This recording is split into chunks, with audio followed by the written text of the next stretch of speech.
Knowledge is powder. Wait, that's not right. Knowledge is chowder? Flounder. Oh, for goodness sake. Line.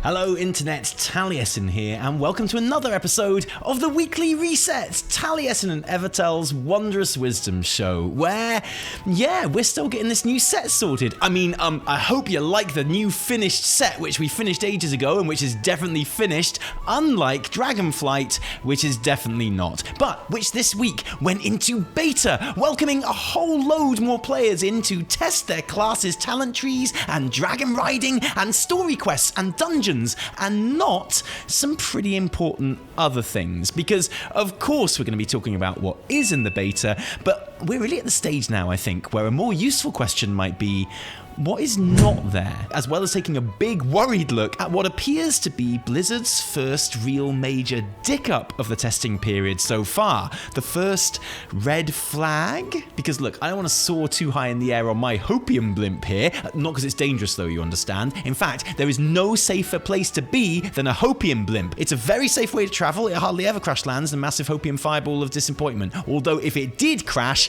I would definitely blame Steve Danusa. But one of the great things about more and more people being let into the beta is that more people are able to see for themselves what a good state this game is in. The zones are stunning and vast, the questing is delightful, and even more so this week because there are so many more voice-acted lines added, as well as some new NPC click phrases, like that Khadgar one you heard at the beginning there. But another couple of personal favourites include... Ever since we began our relationship, the heels in Lorthamar's boots seem to be getting higher and higher. And... Dalaran? Why, yes, it's currently floating over... Where did we leave that city? There's dragon riding, of course, and the current state of dragon riding on the beta, which is very good indeed. So good, we made a whole video about this in the week, which I recommend you go and watch. And of course, the more people that get into beta, the more people start to realize another thing that I've been saying. Dragonflight genuinely does feel like a new age of World of Warcraft, and that's not hyperbole. One of the great things about WoW being so old now is that you genuinely can talk about it in ages, and if Vanilla, TBC, and Wrath are the classic age, with each expansion being variations on its original iteration and design philosophy, then Kata, Mists, and WoD are the experimental age, where the game was almost a victim of its own success in a way, having to find ways to reinvent itself with mixed results. Or I sometimes hear those expansions called the Golden Age in terms of class design, but whatever. Legion, BFA, and Shadowlands are definitely the AP age. Each expansion based around a core borrowed power grind, which is then replaced in the next expansion. Dragonflight is very clearly something different from all of those, and it's far too early to give the age that we're entering a name yet. It's going to take a couple of expansions for that, but it definitely feels very separate from what has come before. Quite old school in many ways, thanks to the talent trees and very traditional fantasy aesthetics of the Dragon Isle setting, which has strong Mists of Pandaria and WoD vibes in its questing, but also Dragonflight feels like the most defiantly modern expansion that I can remember, in no small part because of things like dragon riding. That's just an interesting little thing I like to think about. Let me know if you're in the beta and you've noticed that too. But the thing is, I'm not allowed to talk anymore about dragon riding, because every time we talk about dragon riding, we get loads of comments which are like, oh my god, you talk so much about dragon riding, there's clearly nothing else to talk about in this expansion because it's such a terrible expansion and this is such a dead game. And that's not really true, but it is true that Dragonflight definitely is missing that AP era core borrowed power grind that Legion had with artifacts, BFA had with Heart of Azeroth, and Shadowlands with legendaries and to a lesser extent covenants. There is of course the new crafting system, which I think people are sleeping on a little bit when it comes to endgame progression, but also gearing too, with Blizzard removing the spark of ingenuity this week, which worked as a cap on the amount of crafted pieces that you could equip.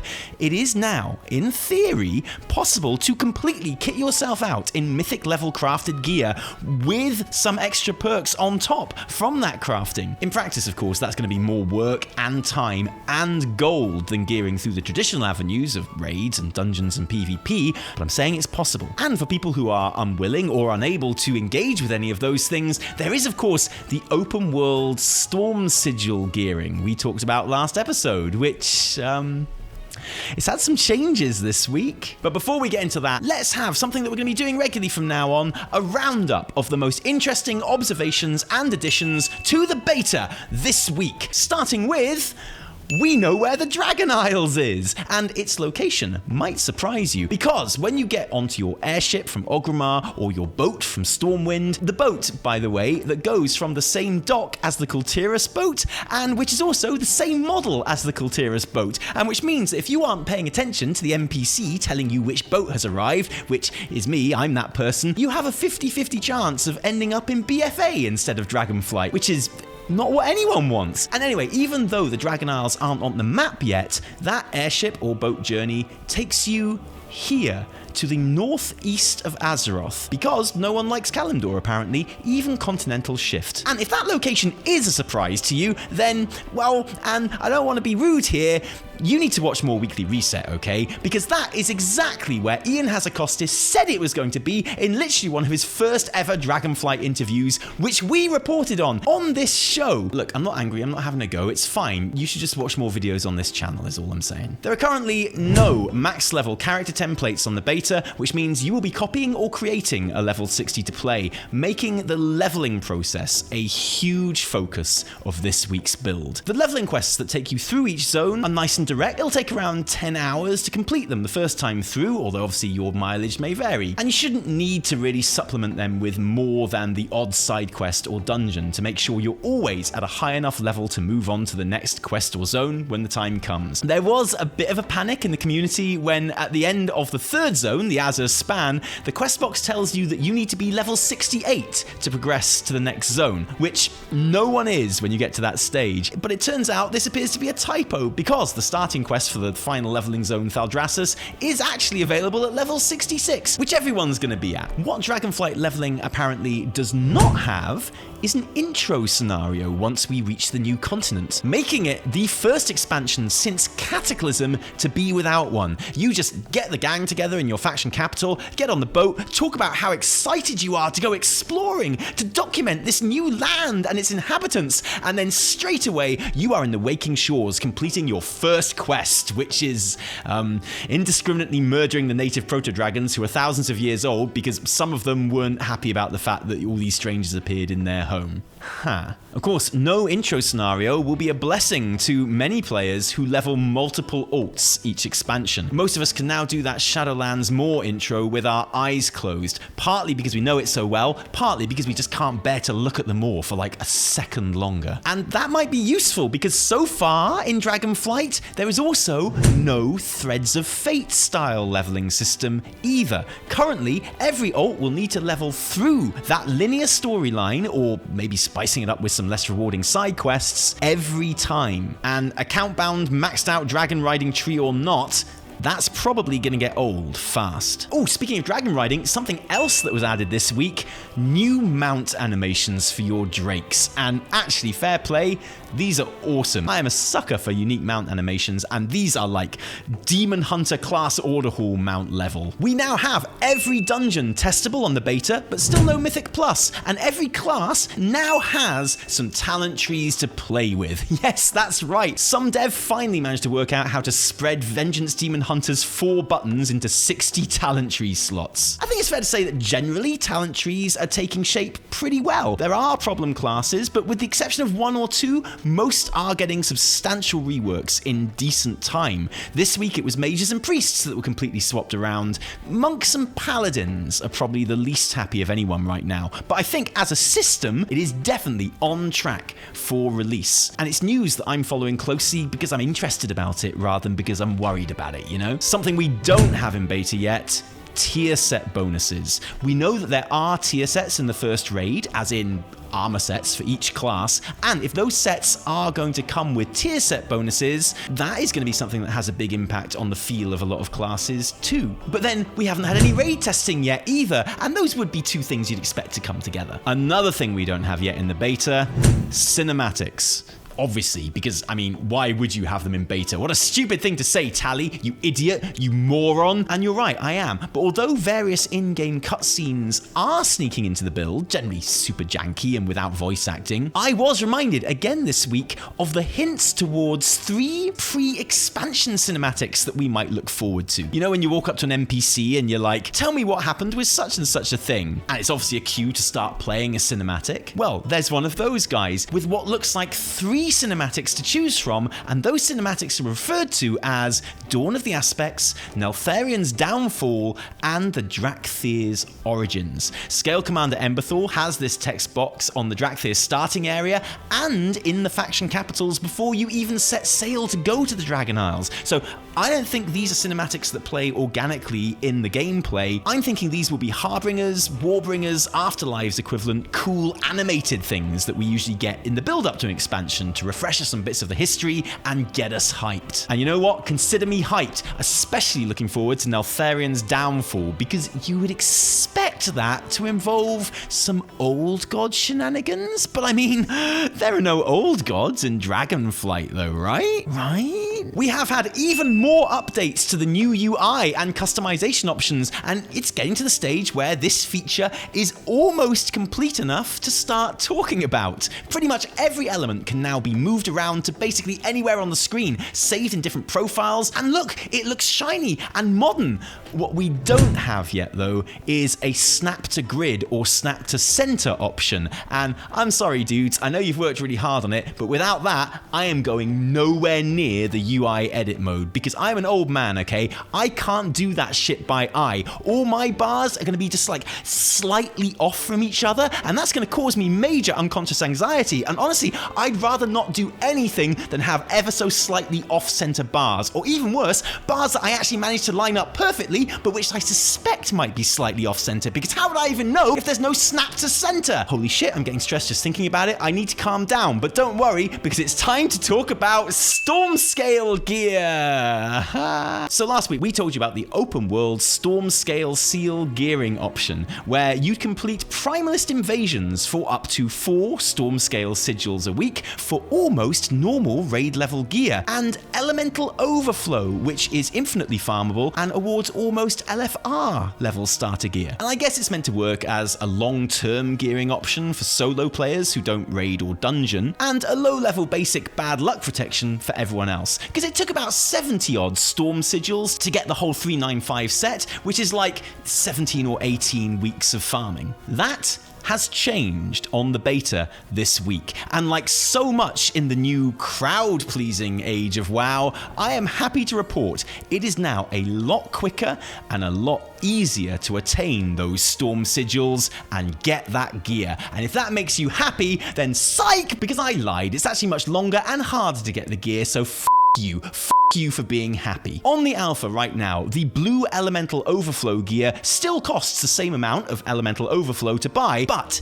each piece now also costs a single Stormscale seal on top of that. And the purple 395 Stormscale gear now needs players to already own the blue Elemental Overflow version of the gear to purchase it. And the price of every one of those Stormscale items has gone up, sometimes to over double the amount of Stormscale seals, except weirdly for the hat, which is now cheaper. So to purchase the entire 395 set now costs considerably more Stormscale seals than it did before, but of course you can still only get 4 a week with no catch-up, which severely nerfs how attainable and therefore how useful this gear is. Because with this kind of early low-level gear, its usefulness doesn't come from its unremarkable item level so much as it does from the relative ease or speed of its acquisition. Like, that's why the class order hall sets in Legion weren't very useful at all from a gearing perspective. If you'd been able to access it a couple of weeks into the expansion, it would have been genuinely useful to a lot of players for a while, but with the way it was time-gated, by the time you'd collected the set, it was months into the expansion, and you naturally already had much better gear. And I've got to be honest, this seems like a strange decision to me, since I considered last week's version of those prices pretty much on the cusp of usefulness anyway. But I have to say, my fears were quickly allayed by a quick trip to the forums, where my mind was put at rest by the thoughtful and insightful observations from WoW's finest minds about... No, it was a shit show, obviously. There it is, the Blizzard we all know and love, who hate us. They just couldn't resist spoiling it. This is definitely a sign of things to come. Why? No! This sucks in such a predictable way. I am so tired. Because I've been sitting here telling you about the very modern design philosophy of Dragonflight for months now. How it has excellent alt catch-up and account-wide unlocks. How system progress, as important as Dragonriding, is uncapped and ungated and just out there for the taking whenever you want. How Blizzard absolutely, totally listened regarding endgame power grinds and basically just removed them. And all that is true and worthy of praise. And then we get to... this. Is this the first red flag of Dragonflight? The start of the slippery slope that will see all of our most hated Blizzardisms creeping back into the game even before it's out the gate? Do Blizzard hate you and disrespect your time? I mean, yes, obviously, but I think it's probably important to take this particular change in context. Because firstly, there has been, at this point, not a single word from Blizzard about the original implementation of these vendors, the Stormscale sigil acquisition, or the prices to buy them, and not a word on this new version either. Furthermore, I keep saying that you get 1 Stormscale sigil per invasion for 4 per week, but that info is actually quite old now, and it comes from the last time Stormscale sigils were actually dropping in-game, which they haven't been now for the last 2 builds. Also, a quick look at the invasions themselves shows that they are still, for the most part, not properly implemented. Only a handful even have the intended cool elemental weather effects when you get to them. There's no completion criteria, and the vast majority don't even have any unique mobs or basically anything different about them at all. Basically, it is quite obvious that these things are incredibly unfinished right now, and the reason that Blizz isn't talking about Stormscale sigils and the gear that you buy with them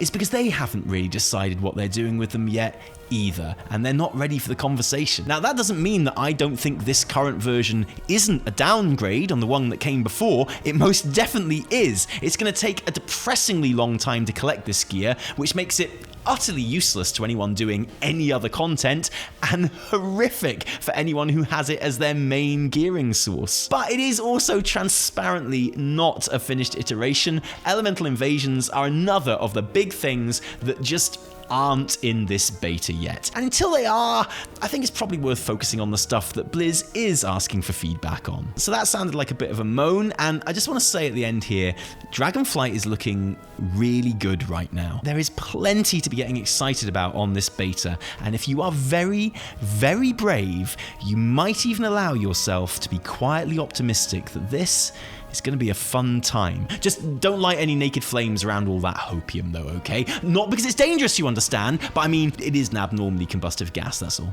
Tally, I thought you said the office was finished. Finishing is what I said. Finishing. I definitely heard finished. We're on the final straight, but that straight could be quite long.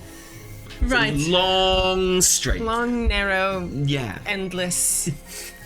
Just... That's what they all say about me. Yeah, hi. As you can see, we're still kind of moving in. We're still setting stuff up, so everything for the weekly reset isn't quite there. No green screen yet. No. I thought we'd have it up by this week, but we don't. I'm sorry. So we couldn't use one of the many, many intros that I've written at this point. They're just bottled up. Yeah, no, seriously. Just like saving them up. Every time there's like a new beta build or something, I'm like, there are certain things that cannot change for these jokes to work.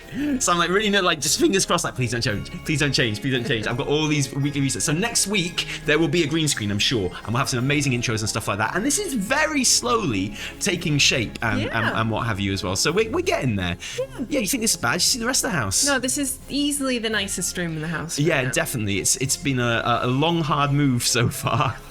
to be perfectly honest, but worth it. You know, it's great. It's great. We'll get there. We'll get there. We just realised once we moved into this house that it turns out we've got very different tastes from the people that lived here before us. So, for example, my personal taste is there aren't holes in the roof and walls, whereas obviously the people that lived here before us were like, boom, holes in the roof and walls, amazing. Yeah. Like, personally, I like it when there's a floor. I like that floor to reach all the way to the wall without like just a big gap into nothingness. You know what? Yeah, I like that too. Yeah, but people that lived here before us, they also, you know what? They also really liked having like a cable to something, and then just forgetting about it. Never hundreds of years, for decades, and so just painting over the cable. And then if they needed another cable, I can imagine they just stuck another one there, and then they painted over it again. People that lived in this house before us, like what they did on the weekend because they didn't have WoW or whatever, they were just like, hey, should we drill another hole through the wall into the outside and put some weird looking kind of like 1940s cable through there? That'd be amazing. Let's do that. What a great time they had. Anyway, it is, like I say, taking shape. And this sofa bit, no sofa, not a real sofa bit, is it? No, we do not have a sofa yet. I feel like we're cheating everyone. But at least this is the best bit of the video because you're here.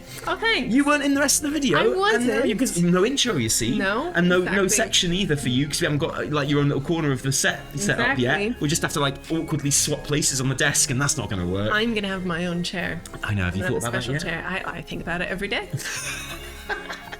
Think about my new chair every day. Well, I love that you're here. Thank you. Yeah, well, you've made this video in this so much better. Oh, just by your mere presence. But we can't stick around idle chit-chatting, though. We gotta go. Time is ticking. We are going on holiday. Like the second this video is uploaded, I say holiday, a couple of nights away with our children and our guild. Yeah. In the old centre parks, so this is WoW content. We are talking about WoW related content. Exactly. Right, our guild, who we play WoW with, and who have been doing season 4, and I'm going to ask them all about it because I haven't touched season 4. Well, because Dragonflight Alpha is so good, and I enjoy playing it so much. And I look at season 4, I'm like, I should play with the guild, and I should do some raiding or something, or some Mythic Plus, or anything basically. I just don't have time. No. Doing the old Dragonriding, doing the old swoopy. Oh, it's amazing. I can't wait. And I can't wait to see you, guild, when we get there. And eat your sausages. Yeah, and I can't wait. You got to be careful about eating our guild sausages. I got food poisoning last holiday from a dodgy sausage. Honestly, first time we'd been away from our baby at the time, for like 2 years. Went away on guild holiday. First thing that happened, I ate a sausage from the barbecue. I got food poisoning. Instantly. I was out of action for the rest of the trip. First night, literally instantly, I was so mad because I just thought he was drunk and hungover. And the next day, I was like, rolling her eyes at everything. Ruined our holiday by getting wasted on the first night. Meanwhile, I was like shivering, cold sweats with food poisoning, unable to even move, and I've got my beautiful, wonderful, caring wife who loves me so much. Like, just F you. What? How could you ruin this holiday? Like, after a couple of days, you realised it wasn't a hangover in fairness. And I was like, and then we loved each other again. All was fine. All was well. So hopefully some more adventures this time. Oh, I can't wait. It's going to be really good. But we'll be back. We'll be back towards the end of the week, so we'll be back streaming, and we'll be back like making another weekly reset for next week as well. So I hope there's lots of good beta stuff. Can't wait. Unlike on this holiday where there'll be loads of good alpha stuff. Yeah, I can't wait. Oh, and also patrons, man, have you got some Patreon videos coming your way? You guys, so exciting because of course this office is coming together step by step. Got a man coming to look at some brick slips for the wall. Like I'm gonna do a whole video on our new desk setup. You might have seen a little sneak peek of my amazing cable management. This is the kind of amazing stuff that happens on Patreon. Honestly, it's quite nice. But you haven't seen anything yet because we've got a desk each, and these desks, Evitel, okay, there's only one so far because it took me like an entire day to set up. But I think you'll see why it was worth it. A little sneak peek.